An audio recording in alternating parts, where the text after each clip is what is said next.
আর ওই পথে পা দিও না। না জুয়া খেলায় না। হ্যাঁ না কাকা না আল্লাহ আচ্ছা একবারে ঠিক আছে। আসেন গো, তাড়াতাড়ি নিয়ে আসেন, সময় নাই। আরে মানিক না? হ্যাঁ কাকা, তুমি কি আমার পাশে আছে নাকি? তো নাই। না না না না, ওইটা বিষয় না। এই তুই এই জায়গা ব্যবসা করছে, নতুন ব্যবসা। খারাপ তো মাথা আমার ওই জায়গায়। তোকে আমি দেখলাম তুই কয়দিন আগে চার চালাইলি না গাড়ি, মানে কার কার কার চালাচ্ছি এখন? আবার তুমি আগের কথা তুলতে চাও? না না, আগে কথা তো গত 7 দিন না 10 দিন আগে ঘটনা। তুই খারাপ এই দুধের ব্যবসা শুরু করছিস কি? বুঝলাম না ব্যাপারটা। কার কবে বেচা মরে গেছে গা? কিন্তু সেটা তো কথা না। তোর যে দোতলা বাড়ি আছিল, কার আছিল? এটা কি করছাস? না তো জানোই তো, আবার কোন আগবো না জানি তো, আমি জানি যে জুয়া খেলছাস, খেলে তুই লাভ করছিলি। জানো লজ্জা কিছু নাই। কথা হলো যে তোর এত টাকা কই গেল?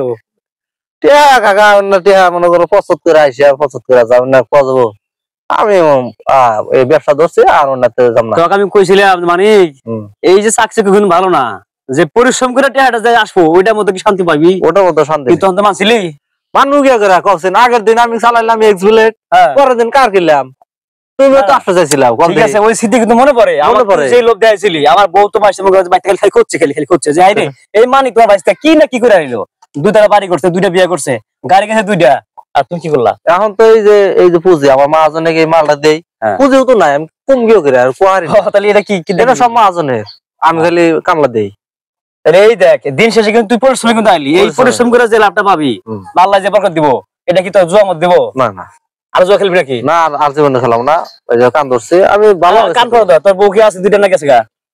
কোনো টেহা হলি গেল, বউ থাকে টেহা নেই, এখন কিছুই নেই গো। আরে হাই রে, এই বউর যে কি প্রশংসা করছিস তুই, যে কাকা হাই রে দেখো যে সকালে একদম পোলা না দেয়, কান্দিস না, একটা লাভ আছে। এই যে দর্শক কোন কেন লাভ আছে? এই সেই লোক, এই মানিক জুয়া খেলে মনে করে দিনে দিনে 1 লাখ 2 লাখ টাকা ইনকাম করতে। এই মানিক 2 লাখ টাকা পর্যন্ত করছে। আজকে দেখেন এই মানিকের বাস্তব দেখেন। আমি যাবো খেতে দিয়ে কেড়ে লোকটা তো চেনা লাগে আমার ভাইস্তে, কিন্তু এলাকায় দিতে পারি। 2টা কার ছিল, 2টা বউ ছিল, 2টা বাড়ি আসলো, কি আসলো না? 2টা বাড়ি আসলো, যা করলাম 2টা ফ্ল্যাট নিয়ে দিছিলাম। আর সর্বশেষ এই যে পরিশ্রমের জিনিস, আছে ব্যবসা নামছে, এটা আগে কইছিলাম কিন্তু হরে নাই। আসলে ব্যবসার মতো শান্তি নেই। মুরব্বীদের কথা বাসি ফলে। এখন তোর অভিজ্ঞতা কি? কদি অভিজ্ঞতা হলো যে আপনারা কখনোই ওই ধরনের জোয়ার ফাঁদে পা দেওয়া যাবে না। মানুষের দেখবেন যে যত তাড়াতাড়ি বড় লোক হবো ও তত ফুগির হবো। আমার যে বা দিছিল অবা কিন্তু গেছে গা, আমার কিন্তু কোন গেলার এখন নাই। এই যে আমার গাড়িটাও কিন্তু আমার না, আমি এই মহাজনের গ্রামটা ঘুরে ঘুরে কালেকশন করে দুধ দিব, তারপরে পারিশ্রমিক হিসাবে আমার কিছু দিব। আর এই যে 2টা বইয়ের কথা কইলেন, হাই রে আল্লাহ, কত আদর আপ্যায়ন, আমারও কত আদর, মানে স্বাদের, মানে বউ তো দেখছই তো কত আদর রাখছে। নাই টেহাও নাই হেরাও নাই, মানে পৃথিবীতে যদি কষ্ট করে কিছু 2 টাকা ইনকাম করা পারো ওটাতে আসল শান্তি, তাছাড়া শান্তি নেই। আরে আফসোস লাগলো, এই লোকটা দিয়ে আফসোস লাগলো।